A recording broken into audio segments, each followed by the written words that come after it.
جن جرائم سے، جن گناہوں سے باز رہنا ہے، کیا وہ قتل و قتال ہے صرف؟ کیا کسی پر ظلم زیادتی ہے؟ چوری ڈکیتی ہے؟ شراب نوشی، زنا بدکاری ہے؟ کیا یہ جرم ہے صرف؟ بلکہ یہاں پر ایک بہت اہم بات جاننے کی ضرورت ہے کہ اللہ کے ہاں سب سے بڑا جرم شرک ہے، اور شرک کے ساتھ ساتھ سب سے بڑا جرم جو ہے بدعت ہے۔ تو جس قدر یہ مہینہ حرمت والا ہے، اور جس قدر ایک مسلمان کو ضرورت ہے اللہ کی نافرمانیوں سے بچنے کی اس مہینے میں خاص طور پر، اسی قدر اس مہینے میں اللہ کی حدوں کو اور بڑھ کر توڑا جاتا ہے، بلکہ اللہ کے حکم کے خلاف، اللہ کے دین کے خلاف بغاوتیں کی جاتی ہیں۔ ہاں، شاید حیران ہوں کہ بغاوت کیسے ہوتی ہے۔ چوری کرنے والا چوری کرتا ہے، جرم ہے۔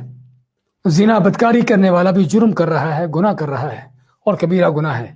سود خور بھی سود کا معاملہ کر کے کبیرہ گناہ، بلکہ اللہ اس کے رسول کے خلاف جنگ کا اعلان کر رہا ہے۔ اور اسی طرح سے مختلف طرح کے جو کبیرہ گناہ ہیں یا عام گناہ ہیں، وہ گناہ ہیں ضرور، لیکن بدعت کا گناہ جو ہے یا بدعت کا جرم جو ہے وہ ان تمام جرائم سے بڑھ کر ہے۔ چوری سے، سود خوری سے، شراب نوشی سے، زنا بدکاری سے، کسی پر حتیٰ کہ قتل و قتال کرنے سے بھی، ان سبھی سے بڑھ کر کون سا جرم ہے؟ وہ بدعت کا جرم ہے۔ پوچھے کہ بدعت کا جرم کیوں بڑا ہے؟ اس کا جواب یہ ہے کہ کسی بھی ملک کے قانون، اس کی پابندی کرنا ضروری ہوتی ہے ہر انسان کے لیے جو اس ملک میں رہنے والا ہے، اور جو اس قانون کو توڑتا ہے اس کو سزا ملتی ہے، کوئی جرمانہ فائن ہوتا ہے۔ لیکن یہ عام جرائم ہیں، عام ملک کے قانون جو ہے اس کی خلاف ورزی کرنا ہے، اس میں بعض اوقات بڑی سے بڑی سزا ہو تو کسی کو قتل بھی کر دیا جاتا ہے، ورنہ عموماً کوئی جیل یا کوئی مالی جرمانہ یا کوئی اس طرح کی سزا دی جاتی ہے۔ لیکن ایک وہ جرم ہے کہ جو جرم ناقابل معافی ہوتا ہے، اور اس میں کسی طرح کی رواداری کرنا، کسی طرح کی اس میں معافی سے کام لینا، درگزر سے کام لینے کی گنجائش نہیں ہوتی۔ اور وہ جرم کیا ہے؟ کہ جو ملک کے قانون کے خلاف بغاوت ہے۔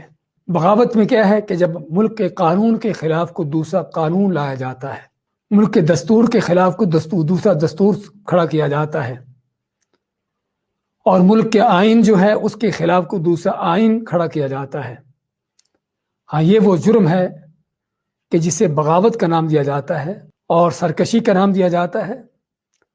تو ایسے باغیوں، سرکشوں کے لیے کوئی گنجائش نہیں ہوتی کہ ان کے اوپر کوئی رحم کیا جائے، ان کے ساتھ کسی طرح کا کوئی رواداری کا معاملہ کیا جائے، بلکہ عموماً ایسے باغیوں کو سخت سے سخت سزا دی جاتی ہے جو قتل سے کم نہیں ہوتی۔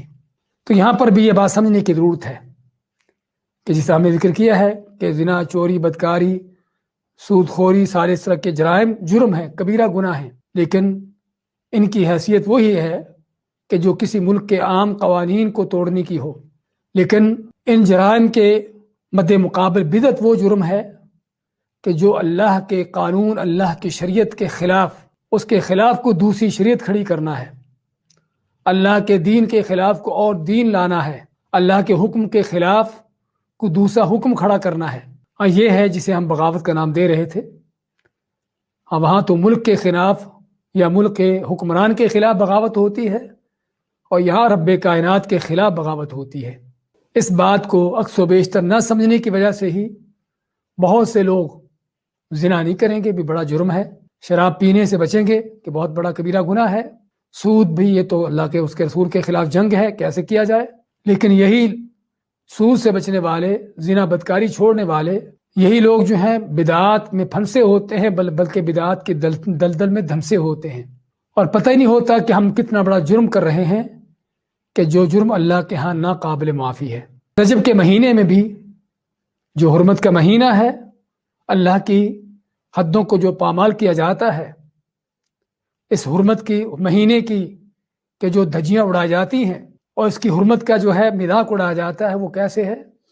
وہ ان بدعات کے ساتھ ہے، کہ طرح طرح کی وہ بدعات ہیں کہ جو اس مہینے میں کر کے اللہ کو، اللہ کے غضب کو، اللہ کے عذاب کو دعوت دی جاتی ہے، اللہ کے خلاف بغاوت کا اعلان کیا جاتا ہے۔